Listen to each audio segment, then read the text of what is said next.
red light plate, so we're recording. That's right. Hey everybody! So we are on our way to dinner, which is weird. Something I've not said in a long time. Nor have I put on makeup in a long time. Nor have I really put on real clothes in a long time. Continue on But Pleasant here Grove we Road for are. half a mile. So we are headed to dinner. I don't know how you met this guy. You want to give any kind of background? Like, yeah. He literally sent me an email and he's like, I watch your YouTube channel all the time. And your guitar? My guitar YouTube channel. Okay. And he's like, and he knows that I like scotch and bourbon and various stuff. And he's like, I have a restaurant in Chattanooga, Tennessee, right outside of Chattanooga, Tennessee. So if you're ever coming through, a mile, turn right to stay on Pleasant Grove Road. You got to stop in and see us. So coincidentally, we were coming through. Right. And I was looking for some content for this natural products publication that we work with. And so we went and shot a bunch of stuff at his restaurant yesterday, and we're gonna go have dinner there tonight. Yeah, so when you think you're just connecting with somebody with one aspect, so it's just a good testimony, like sharing things that we do. So if you haven't been following us, yes, we are writing for a magazine. We share articles that we write, that other people write, like good stuff for everybody. And so we just thought meeting up with a friend, having drinks probably is how it started, but once you realize what his restaurant was for, it was like, oh wait, this is a fit for this other thing that we do. So that's what we're going for. Yep. And it just so happens that yesterday I met with Anthony Sims from Lucky Dog Guitars, my new hat. And so apparently they just ran into each other weirdly last week in a store or something, and so he invited him to dinner too. So we get to just do all the things. But they're gonna feed us and give us drinks. So I heard five I'm okay courses of vegan food. Okay. And in-house made gin and tonics. That's what I heard so far. I mean, you call it what you want. Bribery, conspiracy, I don't care. I saw the food yesterday, like fresh, like pre-food. So they get it from a Mennonite market. They get their grains from like a local place that has, like, they grind all their flour. Like everything is, you know, I mean, some stuff obviously. He said eggs he can't get from a farm yet but we don't eat eggs anyways. You know, because he's still figuring that out. He actually is taking this place over and changing it. So more on that when the other article comes out, but really, really cool. Really cool stuff. Yep, so we're excited to take you along on our little dinner adventure. So, gin and tonics. Hit. Absolutely a hit. Whatever this spicy cauliflower thing he just made, amazing. It was really spicy. I'm still feeling some heat. So good. So good. So you can't drink and drive. You can't walk around drunk. Can't have open containers. Can't have open containers. You can get a DUI on a bicycle, but you can do that. And you. Oh, here we go.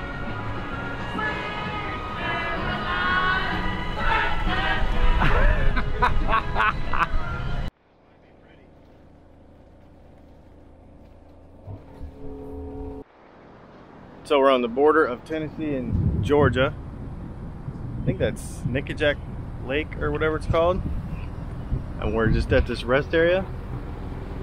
Pulled up right here. Chuck the generator on. And we're just gonna make breakfast. Because we don't really have to be anywhere today. Just, kind of a slow day, so it's pretty sweet. Leslie's working.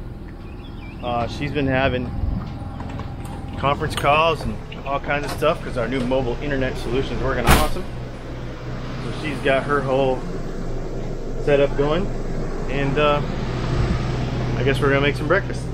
One of the reasons we went with a Class A motorhome instead of a fifth wheel and a truck is the ease of hooking, unhooking, doing all of the stuff. I guess first thing we need to talk about is the main components that we put together for this kit, for this to work. Obviously, we need a Jeep Rubicon, and we have one of those. The reason we chose the Jeep to tow is because it's fun to drive, it's a convertible, and it does all the Jeep things. But as we start to look at what you do to set it up to actually pull it, it makes it way easier. There's other vehicles you can tow and some other stuff, but to stay under 5,000 pounds, it's just a great choice. The next thing we had to do is, because of the particular model of Jeep that we have, the factory bumper would not allow for our reinforcement to fit. It would actually hang down and it hit against here. And so, I had to like mod my Jeep and get a cool bumper. So we went ahead and just ordered this Rampage bumper. It was not expensive. I just sold the other one on Facebook Marketplace. It actually paid for itself, so it was no big deal. So that was the other main component. Then the other main component we have here is this reinforcement bar. So this reinforcement bar actually bolts to the frame of the Jeep. There's a couple of holes that you have to drill in the frame, and then a couple of bolts that go in the frame, and there's actually safety cables that go around this reinforcement underneath the frame mounts of the Jeep, so that if this were to ever, bolts were to ever shear off or anything, they're grade 8 bolts, so it won't, but if it ever were to happen, this would still be chained to the vehicle. They're trying to like really make sure that this Jeep is never going to come off of here. So there's that. Then the next main component is going to be the Blue Ox tow bar itself. This tow bar is really cool because it actually, when you hook it up, these are actually unlocked. These are unlocked, and so it doesn't matter if the thing is 100% perfectly lined up, because then when you pull on it, it actually clicks everything in. The next thing also is going to be our wiring that goes from the 7-pin connector on the motorhome to the Jeep. There is a wiring harness that goes from here to the back to the tail lights, and there's actually diodes in there that make it to where it doesn't feed back into the electrical system of the Jeep, and it works 100% independently. So it's as simple as plug this into here, plug this into here, and the turn signals on the Jeep function with the turn signals on the motorhome. So I'll tell you what. Oh, and then we've got safety cables as well. So I'm going to show you in opposite order. So this would be basically backwards since we're unhooking it, but I'm going to show you how we would hook this Jeep up only backwards by unhooking it. So the first thing, the last thing I do is the light cable.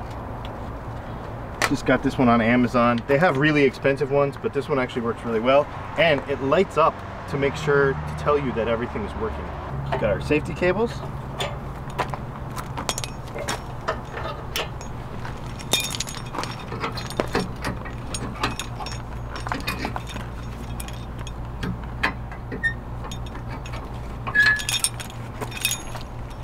And then we got our tow bar. Now right now the Jeep is in tow mode with the parking brake on. And basically all we do is we just pull these pins, click that, and as you can see, it is literally that simple. And then this dude folds up like that. Super compact. That pin sits in there, and it just sits like that, and it's all locked to the motorhome, and everything's cool. Now let me get my gloves off. Oh, and these pins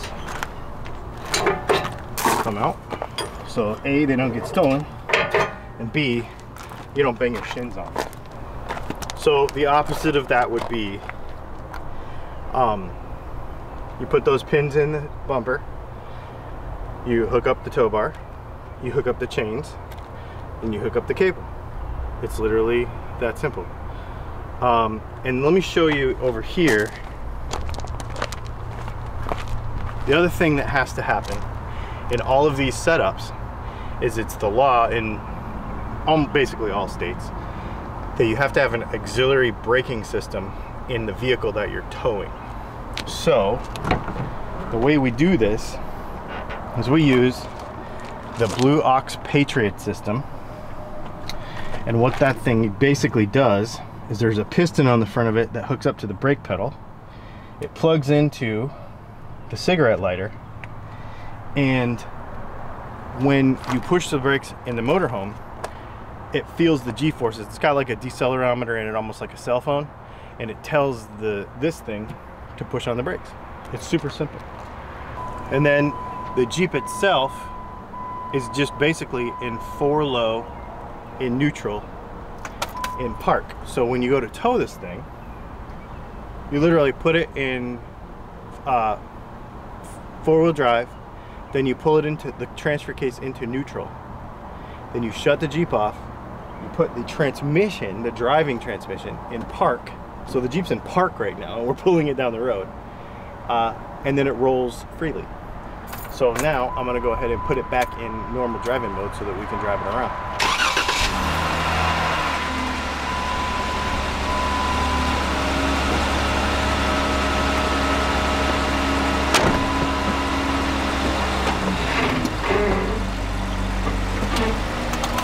And it's that simple. Now we're driving the Jeep and we're not towing it anymore. That is how you tow the Jeep behind the motorhome. I'll put a link to the kit.co where we have like the whole list of all of the components that we use to tow this thing. In shooting the video, it took literally 10 or 12 minutes.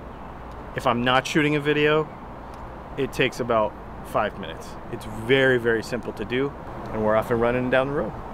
Yeah, so this towing thing. So overall, I love this setup. It's like unhook, hook up. It's not an inconvenience really. It really settles down the chassis of the motorhome when it's windy out. And I mean, as you can see here, the Jeep tracks around perfect. You don't have to worry about hitting curbs or nothing with it because it tracks right behind the motorhome. The other day we got it in a super tight spot, tracked right behind me with no problem. It's awesome. I love that thing. I guess now we should tell you where we are now, right? Sure. So we are currently sitting literally on the bank of the Mississippi River. We are on the Tennessee-Arkansas border, close to Memphis. That's Tennessee over there. Yep. This is Arkansas over here. And an RV park here. That's pretty killer. It's hot, but it's nice to just sit here and listen to the water. We will not be putting a kayak. Oh my gosh, this water moves so fast. It's ridiculous. It's ripping. But we get to see barges come by and like all kind of stuff. It's kind of cool. Another reason to not kayak. Yeah. We get run over by one of those. By a barge. I'll tell you what, let's we do this on my Dylan Talks Tone channel a lot. Let's go through a couple of comments from past videos and just answer a couple of questions. It's kind of fun. This first one's not really a question, but I think it's funny. Bourbon Bob says, I like his name. Oh, yeah. Wait, how did I just find Dylan Talks Tone on a boiled peanut video? Yeah, so obviously my real job is Dylan Talks Tone, and I make pickups and do guitar stuff. And so that is on my big YouTube channel, bigger anyway than this one, and for the moment. And so, yeah, I guess the real question being, did you make boiled peanuts? Right? Hope not. They're gross. They're not gross. Don't listen to him. They're not gross. I mean, they are gross. Haha. It's like that game you play when you're little, like, yes, no, yes, no, no, yes. Dang it. Remley, this is a big long post, but Remley says that he's a truck driver, not an RVer, but he can relate because he spends 27 days a month on the road in his truck. Wow. And he said there's a couple of helpful services that actually they offer them for trucks, but he said they're not very helpful for trucks, but for an RVer, one of them would be.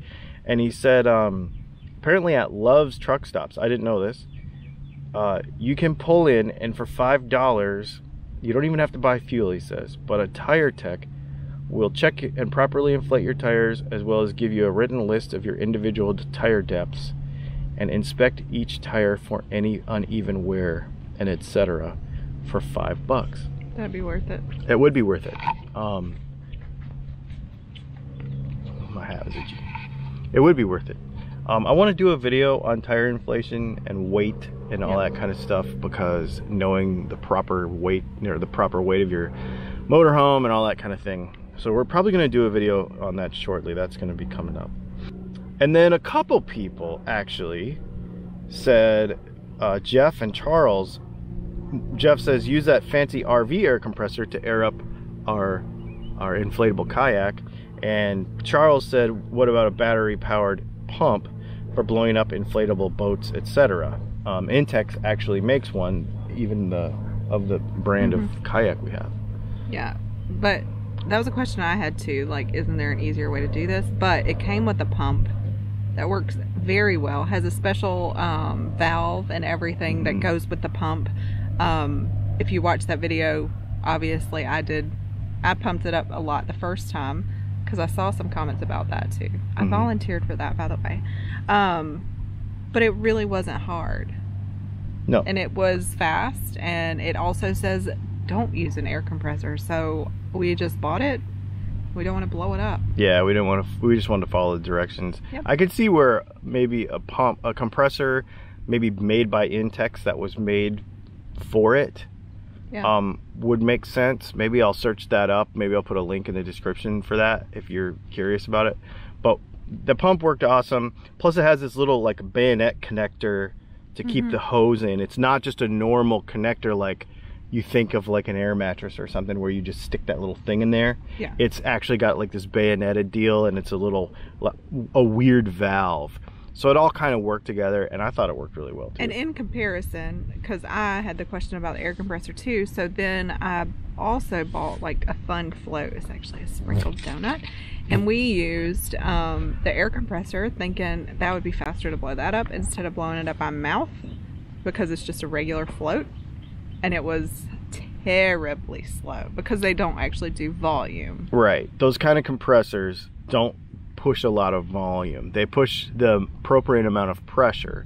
So the little compressor we have in our Jeep, even to do like the 35-inch tires that we have on our Jeep, takes forever to even fill that tire up. Same thing with the big fancy compressor for the RV. It's really only meant to like maintain your compressor, you know, your tire pressure from, you know, 95 pounds to 105 pounds or 85 pounds to 95 pounds. If you were to inflate that thing from 0, it would take a really long time because it doesn't move a lot of volume. So there's the answer to that for compressor geeks. Thanks for hanging out. This is Music and Mascara, Memphis, Tennessee. West Memphis, Arkansas. Or if you're the map girl, she says West Memphis R. West Memphis R. Memphis, Tennessee is right over there. And then West Memphis, Arkansas is right over there. So there you go. Thanks for hanging out, and I guess we'll see you next week.